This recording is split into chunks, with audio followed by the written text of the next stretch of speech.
اعوذ باللہ من الشیطان الرجیم بسم اللہ الرحمن الرحیم الحمد للہ رب العالمین وصلی اللہ علی سیدنا محمد وآلہ الطاہرین ولعنۃ اللہ علی اعدائہم اجمعین اما بعد فقد قال الحکیم فی قرآنہ الکریم اعوذ باللہ من الشیطان الرجیم بسم اللہ الرحمن الرحیم قل هذه سبیلی ادعو الی اللہ علی بصیرہ انا ومن اتبعنی وسبحان اللہ وما انا من المشرکین۔ خداوند عالم سورہ یوسف کی آیت نمبر 108 میں ارشاد فرما رہا ہے کہ اے میرے حبیب کہہ دو ان سے کہ یہ میرا راستہ ہے اور میں اللہ کی طرف دعوت دیتا ہوں بصیرت کے ساتھ، اور جو بھی میری اتباع کرنے والے ہیں، پیروی کرنے والے ہیں، وہ بھی اسی طرح سے بصیرت کے ساتھ دعوت دیتے ہیں۔ وَسُبْحَانَ اللَّهِ وَمَا أَنَا مِنَ الْمُشْرِكِينَ، اور اللہ سبحانہ و تعالی ہر عیب اور ہر نقص سے پاک ہے اور میں مشرکین میں سے نہیں ہوں۔ جوانان عزیز، آج اس آیت کے اندر اللہ سبحانہ و تعالیٰ ایک اہم ترین مسئلے کی طرف متوجہ کر رہا ہے، اور وہ بصیرت ہے۔ اسلام دین بصیرت ہے۔ اسلام ایک ایسا دین ہے کہ جو انسان کو بصیرت عطا کرتا ہے۔ صاحبان ایمان صاحبان بصیرت ہیں۔ جو صاحبان ایمان میں سے ہو لیکن بصیرت نہ رکھتا ہو، ہم اسے حقیقی معنوں میں مومن نہیں کہہ سکتے۔ ایک شخص کے جو دعویٰ کرتا ہو کہ میں رسول خدا صلی اللہ علیہ وآلہ وسلم کا پیروکار ہوں، لیکن اس کے اندر بصیرت نہ ہو، تو ایسا انسان حقیقی معنوں میں رسول کا اتباع کرنے والا نہیں ہو سکتا۔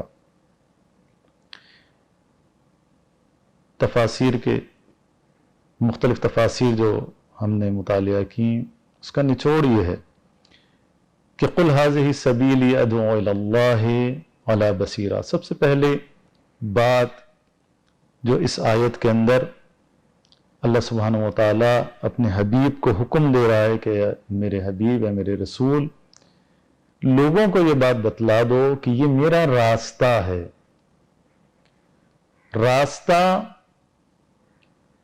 راستے کا بتلانا انتہائی اہم ہے۔ طریق کیا ہے، راستہ کیا ہے،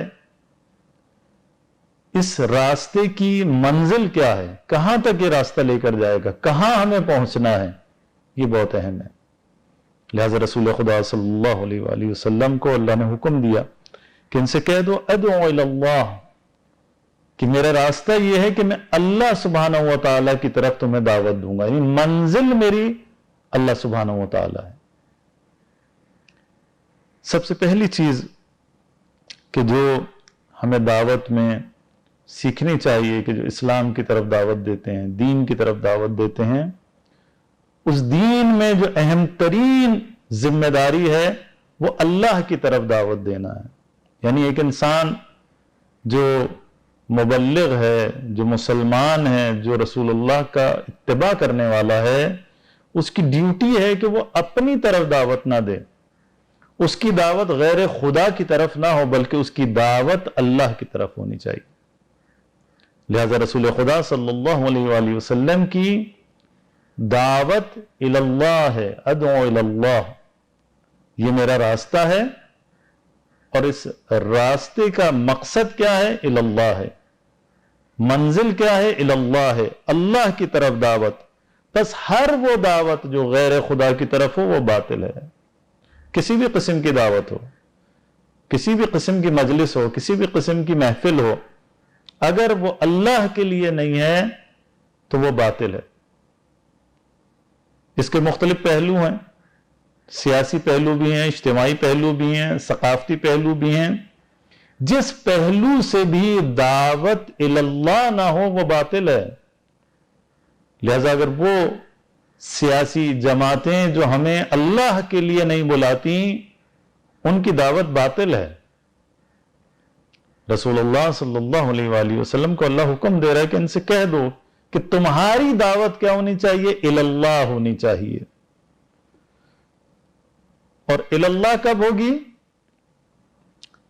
علی بصیرتن، کہ جب یہ دعوت بصیرت کے ساتھ ہوگی. یعنی اگر بصیرت کے ساتھ دعوت نہ ہو تو وہ دعوت اللہ نہیں ہوگی. انا ومن اتبعنی، جو بھی، میں خود بھی اور جو میرے پیروکار ہیں، اللہ کی طرف دعوت دیتے ہیں بصیرت کے ساتھ، اور اللہ ہر عیب و نقص سے پاک ہے اور میں مشرکوں میں سے نہیں ہوں. تو عزیز ساتھیوں، یہ بہت اہم مسئلہ اجتماعی حوالے سے بھی ہے، سیاسی حوالے سے بھی ہے. اس کے مختلف پہلو ہیں. عبادات سے بھی اس کا تعلق ہے، اخلاق سے بھی اس کا تعلق ہے. تمام پہلوؤں کے اعتبار سے بصیرت ایک اہم ترین ایشو ہے، ایک اہم ترین موضوع ہے کہ جس کی طرف ہم سب کو توجہ کرنی ہے. لہذا کوئی، آپ دیکھیں دنیا کے جو قائدین ہیں، سیاستدان ہیں، لیڈران ہیں، عام طور پر وہ اپنی دعوت کو مخفی رکھتے ہیں. ظاہر کچھ ہوتا ہے اور باطن کچھ ہوتا ہے. لیکن انبیاء علیہ السلام کو حکم ہے کہ آپ نے واضح الفاظ میں، واضح انداز سے، سادے انداز سے، عام فہم انداز سے لوگوں کو بتلا دینا کہ آپ کی دعوت کیا ہے، آپ کی دعوت کا مقصد کیا ہے، آپ کا راستہ کیا ہے. راستہ بھی بتا دو، منزل بھی بتا دو. لہذا ہم دیکھتے ہیں کہ رسول خدا صلی اللہ علیہ وآلہ وسلم اور تمام انبیاء بہت سادے انداز سے، عام فہم انداز سے لوگوں کو کہا کرتے تھے. جیسے رسول خدا صلی اللہ علیہ وآلہ وسلم نے اپنی آغاز دعوت اسلام میں ارشاد فرمایا، قولوا لا الہ الا اللہ تفلحوا، کہ کہو لا الہ الا اللہ، نہیں ہے کوئی خدا سوائے اللہ کے، کوئی الہ نہیں ہے سوائے اللہ کے، بس تم کامیاب ہو جاؤ گے، فلاح پا جاؤ گے. رسول خدا صلی اللہ علیہ وآلہ وسلم نے کوئی لوگوں کو دنیاوی اعتبار سے کوئی سبز باغ نہیں دکھائے کہ اتنا پیسہ ملے گا، تمہیں منصب ملے گا، حکومت ملے گی تو تمہیں یہ وزارت ملے گی. رسول خدا صلی اللہ علیہ وآلہ وسلم کی دعوت لوگوں کو اللہ کی طرف تھی، لا الہ الا اللہ کی طرف تھی. لوگوں کو دنیا کی طرف چمک دکھا کر رسول خدا نے اسلام کی طرف نہیں بلایا، بلکہ رسول خدا صلی اللہ علیہ وآلہ وسلم کی دعوت خالصتاً انسان کی آخرت کے لیے تھی اور اللہ کی توحید کے لیے تھی. تمام کے تمام انبیاء اسی طرح سے انہوں نے دعوت دی ہے اللہ سبحانہ و تعالی کی طرف. بس عزیزان گرامی اور میرے عزیز جوانوں، بصیرت کیا ہے؟ بصیرت جو ایک قرآنی اصطلاح ہے، اور قرآن مجید کے اندر اور احادیث میں کثرت کے ساتھ بصیرت کا تذکرہ ہے. بصیرت ایک چیز ہوتی ہے، بصیرت ایک چیز ہوتی ہے بصارت. بصارت وہ ہماری آنکھ کی بینائی ہے، اور بصیرت ہمارے دل کی بینائی ہے. جو چیز آنکھ سے نظر آئے اسے بصارت کیا کہا جاتا ہے، اور جو چیز دل سے درک کی جائے، دل سے اسے پہچانا جائے، عقل سے اسے سمجھا جائے، اسے بصیرت کہتے ہیں. پس عزیزان محترم، لغت کے اندر بھی لسان العرب میں بصیرت کا معنی عقیدہ قلبی، شناخت، یقین، زیرکی یا عبرت کے معنوں میں آیا ہے. اسی طرح سے دیگر لغت کی کتابوں میں دانائی، بینائی، بینائی قلب، ہوشیاری.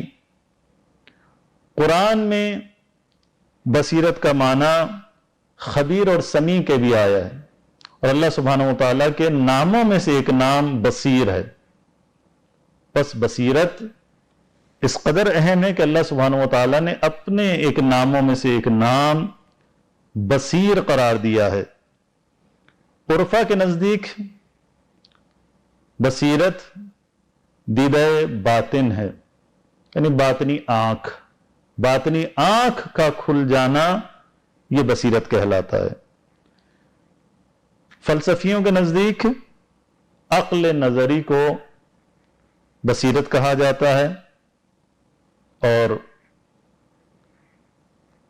رہبر معظم آیت اللہ العظمی آیت اللہ خامنائی حفظہ اللہ نے بصیرت کے حوالے سے یہ ارشاد فرمایا کہ وہ معاشرے کے خواص کہ جن کے اندر تجزیہ و تحلیل کرنے کی صلاحیت موجود ہو، کسی بھی واقعے کی درست تحلیل کر سکیں، تجزیہ کر سکیں، ایسے لوگ صاحبان بصیرت ہیں۔ بصیرت کے دو پہلو ہیں، ایک کا تعلق انسان کے عقیدے سے ہے اور تصور کائنات سے ہے کہ آپ اس کائنات کو کس نگاہ سے دیکھتے ہیں، کائنات کے بارے میں کیا عقیدہ رکھتے ہیں، اس کائنات کے خالق کے قائل ہیں یا نہیں ہیں، اس کائنات کی ربوبیت کے قائل ہیں یا نہیں ہیں کہ کوئی اس کا رب ہے، کوئی اس کا پالنے والا ہے، کوئی اس کا چلانے والا ہے، یہ دنیا ابدی ہے یا عارضی ہے، اس دنیا کے بعد بھی کوئی دنیا ہے یا نہیں ہے، مثلا آخرت، برزخ اور حساب و کتاب، اور انسان کیا اسی جسم کا مجموعہ ہے یا جسم کے علاوہ بھی کوئی چیز ہے جسے ہم روح کہتے ہیں۔ لہذا انسان کا تصور کائنات انسان کے اندر معرفت پیدا کرتا ہے، اور یہی معرفت انسان کے اندر بصیرت ایجاد کرتی ہے۔ لہذا ایک باایمان انسان جو صحیح تصور کائنات رکھتا ہو، وہی صحیح معنوں میں بابصیرت انسان بن سکتا ہے۔ یعنی غیر مومن جو خدا پر ایمان نہ رکھتا ہو، ایسا انسان کبھی بھی بابصیرت نہیں ہو سکتا، کبھی بھی بابصیرت نہیں ہو سکتا۔ اور دوسرا جو بصیرت کا تعلق ہے وہ حوادث سے ہے، کہ جو حادثات پیش آتے ہیں اس میں انسان عامیانہ انداز سے اسے نہ دیکھے، بلکہ اس کو تجزیہ و تحلیل کرے، تفکر کرے، تدبر کرے۔ ایسا انسان کہ جو یہ تفکر و تدبر کے ساتھ دیگر حادثات کو دیکھتا ہو، ایسا انسان جو صحیح تجزیہ و تحلیل کر سکے، ایسا انسان صحیح معنوں میں بابصیرت انسان ہے۔ لہذا واقعات کو درست انداز سے سمجھنا، اس میں غور و فکر کرنا، تجزیہ و تحلیل کرنا، یہ بصیرت ہے۔ اور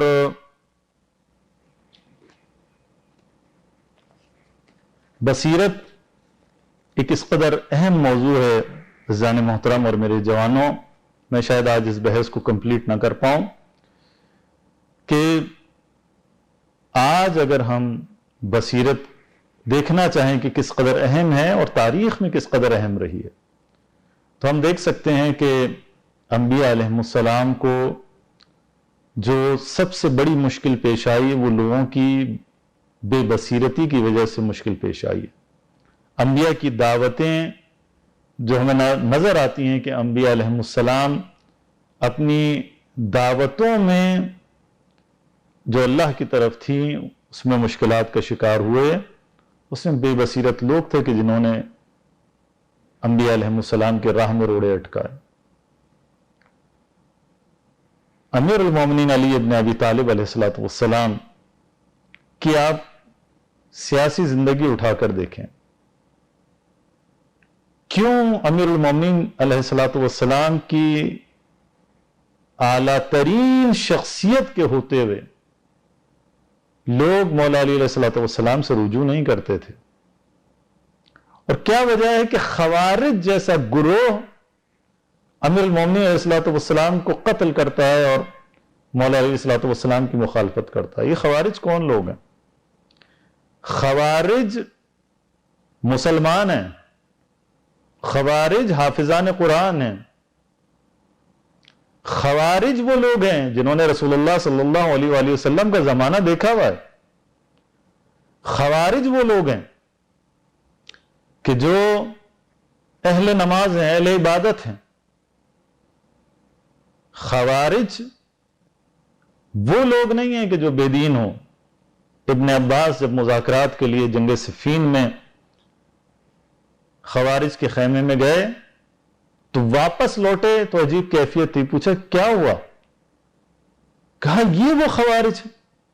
میں جب ان کے خیمے میں گیا تو میں نے دیکھا کہ ان کے ماتھے کے اوپر سجدے کے نشانات موجود ہیں، ہاتھوں میں ابھار موجود ہیں، اسی طرح سے ان کا پورا وجود لگ رہا ہے کہ کثرت کے ساتھ عبادت کرتے ہیں۔ ان کے خیموں سے قرآن مجید کی تلاوت کی آوازیں آ رہی۔ آپ دیکھیں اس قدر عبادت گزار لوگ جو اللہ کی توحید کو بھی قبول کرتے ہیں بظاہر، لیکن وہ اپنے زمانے کے امام کو نہ پہچان سکے اور اپنے زمانے کے امام کے مد مقابل آئے اور ان کی حکومت کو گرانے کی کوشش کی، اور بالآخر انہیں محراب عبادت میں انہی خوارج نے شہید کیا۔ تو کتنی بڑی عبرت ہم تاریخ سے لے سکتے ہیں کہ اگر کسی قوم کے اندر، کسی جوان کے اندر، اگرچہ کہ وہ دیندار ہو، اگرچہ کہ وہ حافظ قرآن ہو، اگرچہ کہ وہ مسلمان ہو، اگر اس کے اندر بصیرت نہ ہو تو وہ ایسا انسان بعض دفعہ امام معصوم کا، حجت خدا کے قتل کا باعث بنتا ہے، انبیاء کے قتل کا باعث بنتا ہے۔ لہذا ذہن محترم اس سے زیادہ آپ کو زحمت نہیں دیتا، اگلی ایپیسوڈ میں انشاءاللہ ہم